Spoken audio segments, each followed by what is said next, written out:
Nouvelle vidéo YouTube aujourd'hui, j'espère que tout le monde va bien.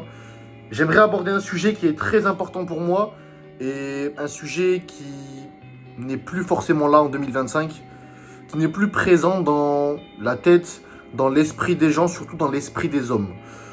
L'esprit de compétition. Qu'est-ce que je veux dire par là? Tu sais, depuis la nuit des temps, on va dire, allez, il y a 100 ans en arrière, jusqu'au commencement du monde, de la civilisation en quelque sorte, l'esprit de compétition était obligatoirement là. Pourquoi? Parce que nos ancêtres, pour vivre, pour se battre face et contre des animaux, contre les tribus, etc., devaient forcément être le meilleur, la meilleure version d'eux-mêmes, parmi les meilleurs dans la tribu, dans le cercle, etc. Pourquoi? Pour une question de survie. On devait forcément être très fort physiquement, très fort mentalement, ne jamais se plaindre, trouver à manger, chasser, etc. Subvenir aux besoins de la famille pour que nos femmes, nos enfants puissent vivre et puissent survivre surtout à cet environnement compliqué. Donc cet esprit de compétition entre les hommes était là parce que si tu n'évoluais pas, en même temps que la tribu, si tu n'évoluais pas tout court, tu mourais. Tu vois, tu étais peut-être mis de côté, ta famille était donc par conséquent mise de côté elle aussi, et au final, au fur et à mesure du temps, tu aurais pu te faire tuer parce que tu étais un fardeau, ou alors, durant une guerre, etc., pouf, plus rien, ok? Sauf qu'en 2025, il n'y a plus cet esprit de compétition. Maintenant, je trouve que l'inverse existe. On a cet esprit de compétition, mais pour voir qui est le plus nul, qui est le plus gros loser, qui est le plus gros fardeau dans la société. Non, c'est moi le plus gros. Mais non, c'est moi. En fait, par exemple, j'ai fait une vidéo sur la dépression il n'y a pas si longtemps. Pour ma part, le fait de se sentir dans une certaine forme de dépression est réel, mais cliniquement parlant et médicalement parlant, être dépressif, penser que la dépression provient du ciel comme par magie, n'existe pas réellement. En tout cas, je n'y crois pas. Et donc, j'avais reçu beaucoup de messages de personnes me disant « Mais non !» en défendant cette cause-là, tu vois. Pareil pour la body positivité, je n'y crois pas réellement et je trouve que ça n'a pas d'intérêt. Au contraire, ça rajoute à cet esprit de compétition négatif. C'est-à-dire que certaines personnes me disaient, concernant d'abord la dépression, « Non, mais la dépression, c'est vrai. Non, mais je prends des médicaments. Non, mais tu comprends pas ma vie. » En fait, se lever limite et crier au nom de la dépression. Pareil pour la body positivité. « Non, mais moi, je crois qu'il faut accepter tout le monde. Même une personne en obésité morbide a le droit. Même tout ça. Non, t'as le droit, t'as le droit. » En fait, en 2025, plus tu es la pire version de toi-même et plus tu es accepté. Par contre, quand tu sors dans la rue et que tu as une belle voiture, quand tu sors dans la rue et que tu as un très beau physique, quand tu sors dans la rue et que tu exprimes tes opinions qui peuvent aller à l'encontre de l'opinion commune, en quelque sorte, de la société, là, c'est pas bien. Là, t'es pointé du doigt. Là, tu n'es pas accepté, tu vois. Et je trouve ça dommage. Pourquoi? Parce que, en fait, je trouve ça dommage dans un premier temps et bien dans un autre temps. Dommage pourquoi? Parce que le niveau baisse petit à petit et comment dirais-je, le mode de pensée moyen d'un être humain en 2025, vivant dans une société comme la France par exemple, est complètement matrixé. C'est-à-dire que maintenant, être un loser est totalement normal. Ne pas avoir un bon physique est totalement normal, limite encouragé. Être en dépression est devenu totalement normal et encouragé. Bon, t'es pas bien, t'es en dépression? Allez, va prendre des petites pilules. Oh, t'es pas en dépression? Vas-y, prends tous les cachets. Et puis, par contre, ne te concentre pas sur les choses qui vont réellement te permettre de sortir de cet état de dépressivité qui est aller à la salle, avoir un meilleur physique.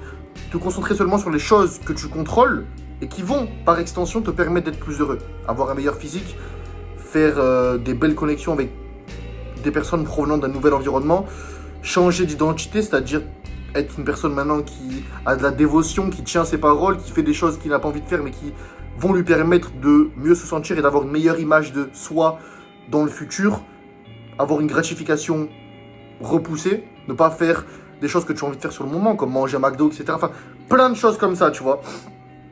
Et donc, je trouve que c'est dommage d'être dans ce mode de pensée-là et d'accepter surtout de limite avoir des gens qui se lèvent dans la rue, qui se lèvent dans les commentaires et qui défendent ces causes-là. Alors qu'au contraire, tu devrais... Il y a 100 ans par exemple, ou à l'époque de nos ancêtres, la dépression ne pouvait pas exister. Peut-être la plupart des gens se sentaient dans une certaine forme de dépressivité à cause de la guerre, à cause de la difficulté de la vie, à cause de la famine, etc. Mais on se taisait. On était des vrais hommes. On se taisait et on allait accomplir nos missions parce que notre vie et la vie de nos familles, de nos proches en dépendaient. Alors que maintenant, non. Maintenant, tout est assisté. T'as faim, t'appelles Uber Eats. Enfin, tu commandes sur Uber Eats. Tu t'ennuies, tu regardes Netflix. Oui, en fait, tout est facilité. Mais par extension, tout est plus simple. Et donc, ce qui est plus simple, si toute la vie est plus simple en général, tu n'as plus besoin de travailler autant. Tu vois, pour survivre en tout cas. Et donc, ça crée des gens plus faibles. Mais pourquoi d'un côté, ça peut être bénéfique si tu comprends ma vision et mon message, c'est qu'en fait, la compétition n'est plus trop là finalement. C'est très rare maintenant de sortir en 2025 et de voir une personne en très grosse forme physique. C'est très rare en 2025 de voir une personne qui excelle dans tous les domaines, en tout cas qui essaie d'exceller. Physiquement, mentalement, financièrement, spirituellement, qui essaie de sortir du lot. Et toi, si tu sors du lot, si tu essaies en tout cas de tenir tes paroles, même si c'est compliqué, tu essaies de te transformer physiquement, tu essaies de tenir tes paroles, tu essaies d'être une bonne personne, tu essaies d'avoir tes propres convictions, tu essaies de faire beaucoup d'argent, tu essaies de toutes ces choses-là. Donc tu sors de cette voie que la plupart des gens décident de prendre, c'est ce chemin-là, et donc tu prends le chemin inverse, qui est peut-être beaucoup plus difficile, moins sécuritaire, mais bénéfique, tu vois. Tu rentres dans cet esprit de compétition-là. Et c'est une certaine nuance, parce que d'un côté, 98% des gens dans le monde réel, donc hors réseaux sociaux, ne sont pas fascinants, tu vois, n'ont rien de spécial, ont la même vie, tu vois. Tout le monde a la même vie. Et par contre, pourquoi on est aussi des fois dans un monde ultra compétitif? Parce que lorsque tu ouvres les réseaux sociaux qui exposent la vie des gens dans leurs meilleures facettes et qui exposent aussi le top 1% des gens, le top 1% de la population, avec d'énormes voitures, avec d'énormes physiques, même à un très jeune âge, avec un style de vie complètement incroyable. Ça, donc ce chapitre-là va me permettre de passer au point suivant que j'aimerais aborder aussi, qui est le fait d'avoir toujours cet esprit de compétition, mais dans le bon sens. Tu sais, donc là j'ai maintenant 21 ans. J'ai 21 ans, je suis en sèche, voilà, j'ai ce physique-là, à froid, donc dans la vie de tous les jours, sans congestion, je ne sors pas de la salle. J'ai 21 ans et j'ai ce physique-là. Je fais 100 kilos sec. Ok? Il y a 3 ans et demi, je faisais 58 kilos. Mais j'avais cet esprit de compétition-là. Quand je te parle d'esprit de compétition, je vais te donner un exemple très simple. Lorsque j'ouvrais les réseaux, je voyais, comme je te l'ai dit à l'instant, des personnes très jeunes aussi, ou peut-être même moins jeunes, qui avaient un énorme physique, qui réussissaient tout, qui étaient confiantes, qui étaient bien financièrement, etc., qui avaient concrètement la vie que je voulais avoir. Et en fait, ma pensée première n'était pas « Oh mais c'est pas possible. Oh mais cette personne-là, elle se la pète. Oh mais ça sert à rien d'être comme ci, d'être comme ça. » Non. Moi je voyais ces personnes et je me disais franchement, bravo à elles. Elles ont dû beaucoup travailler, faire beaucoup de sacrifices pour avoir ce physique-là, pour avoir ce train de vie-là. Mais au plus profond de moi-même, je suis sûr à 100% que ces personnes-là n'ont rien de plus que moi. Non, elles ne sont pas plus intelligentes que moi. Ça, j'en suis sûr. Elles ne sont pas plus fortes que moi mentalement. Ça, je suis sûr. Moi aussi, j'ai vécu des choses compliquées dans ma vie. Qu'est-ce qu'elles ont de plus que moi? Les bonnes stratégies.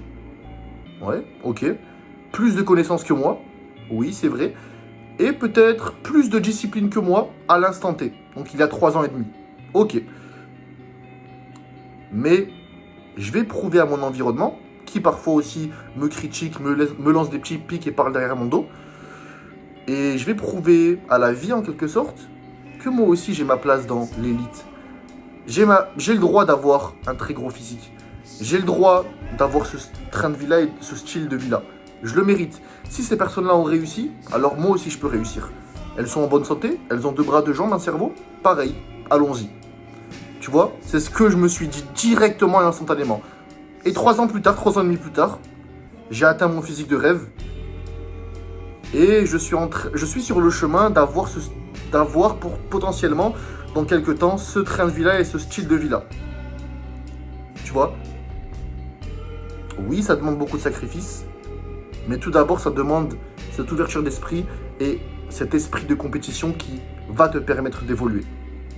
Parce que si tu vois cette vidéo-là, mes vidéos précédentes, si tu me suis sur Instagram par exemple, tu vois que j'affiche constamment mon physique, le physique des personnes que je coach dans mon programme de coaching personnalisé, toutes ces transformations, etc., ces témoignages. Et si tu me regardes actuellement et du coup tu vois mon corps, tu dois pas te dire « Non mais il se la pète. Non mais c'est pas possible. Oh lui il a réussi parce que sûrement il a eu des avantages, ceci, cela. » Non. C'est pour ça que je te dis qu'en 2025, il n'y a plus cet esprit de compétition-là. Il n'y a plus cet esprit de conquête dans le cœur, le mental des hommes. Il n'y a plus. Parce que lorsqu'une personne voit le succès d'une autre, instantanément, non, mais c'est pas possible. Non, mais regarde-le, du jugement, etc. Non, tu peux l'atteindre toi aussi. Tu peux avoir ce physique. Si moi, à seulement 21 ans, j'ai réussi à avoir ce physique-là, alors que j'ai rien de plus que toi. J'ai pas une bonne génétique. J'espère que tu es en bonne santé. Je suis aussi en bonne santé. Tu as 2 bras, 2 jambes. Tu as un cerveau. Tu peux totalement avoir un physique qui se rapproche du mien. Totalement. Si tu ouvres les réseaux et que tu vois des jeunes ou aussi des moins jeunes ayant un train de vie complètement hallucinant, avec de grosses voitures, des voyages constamment, de la joie, etc. Qu'est-ce que ces personnes ont de plus que toi au final? Rien. Rien. Absolument rien. Faut juste garder cet esprit de compétition, voir le succès d'une autre personne et te dire ok, franchement bravo à elle, mais moi aussi je peux le faire. Si lui il a réussi à le faire, moi je peux totalement le faire aussi. Mais par contre, ça ne va pas arriver par hasard. Ce n'est pas une dépression là, non, non. C'est pas un truc que tu vas choper du ciel, pas du tout. Pour avoir un gros physique, pour avoir la vie que tu souhaites avoir, tu vas devoir faire du travail, tu vas devoir travailler, faire des sacrifices, utiliser les bonnes méthodes, les bonnes stratégies, et tu vas réussir. Tout simplement. Si lui il a réussi, moi je peux réussir. Et toi tu peux réussir. Tout simplement. Avoir ce mode de pensée là. Et cet esprit de compétition. Voilà pour cette vidéo les gars. Dis-moi ce que tu en penses. Dis-moi si tu es d'accord avec moi.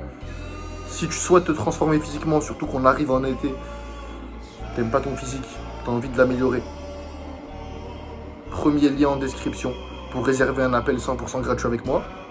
Pour potentiellement faire partie des membres du coaching personnalisé et exploser physiquement dans les 3 à 6 prochains mois. Et deuxième lien en description pour t'abonner à mon compte Instagram, voir mon évolution physique, ma diète, mes conseils, voir les dizaines et des dizaines d'évolutions des membres du coaching personnalisé. Et puis, n'oublie pas à t'abonner, liker, partager. Comme je t'ai dit tout à l'heure, un petit commentaire pour me dire ton point de vue. Et puis, on se retrouve pour une prochaine vidéo. Let's go.